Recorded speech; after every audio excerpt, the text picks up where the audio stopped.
बड़ी खबर इस वक्त की आपको बता दें, कांग्रेस लीडर डॉक्टर शकील अहमद ने पार्टी छोड़ दी है। बिहार कांग्रेस के साबिक रियासती सदर डॉक्टर शकील अहमद ने पार्टी को से इस्तीफा दे दिया। मरकजी वजीर भी रह चुके हैं डॉक्टर शकील अहमद। ये बड़ी खबर आपको बता रहे, कांग्रेस लीडर डॉक्टर शकील अहमद ने पार्टी को अलविदा कह दिया है। बिहार कांग्रेस के आपको बताया साबिक रियासती सदर रहे हैं डॉक्टर शकील अहमद।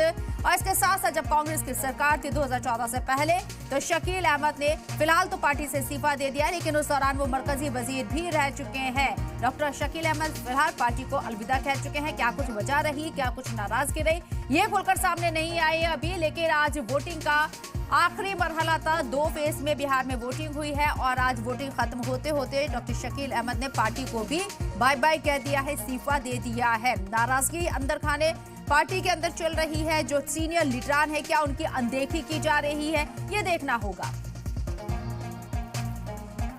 तो डॉक्टर शकील अहमद कांग्रेस के कद्दावर लीडर, बिहार में बड़ा नाम, कांग्रेस का बड़ा चेहरा, मरकजी वजीर रह चुके हैं कांग्रेस यूपीए सरकार में, और अब उन्होंने पार्टी से इस्तीफा दे दिया है। बिहार में जहां एक तरफ आज वोटिंग का अमल पूरा हुआ है, पूरी तरीके से वोटिंग खत्म हो चुकी है, 14 तारीख को नतीजे, लेकिन उससे पहले कांग्रेस पार्टी को ये बड़ा झटका बिहार से लगता हुआ नजर आया डॉक्टर शकील अहमद के तौर पर।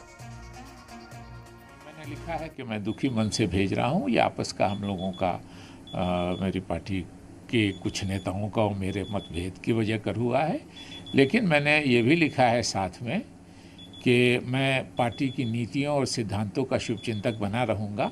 मैं सदस्यता से मैंने त्यागपत्र दिया है। पार्टी की नीतियों और सिद्धांतों से मेरा कोई विरोध नहीं।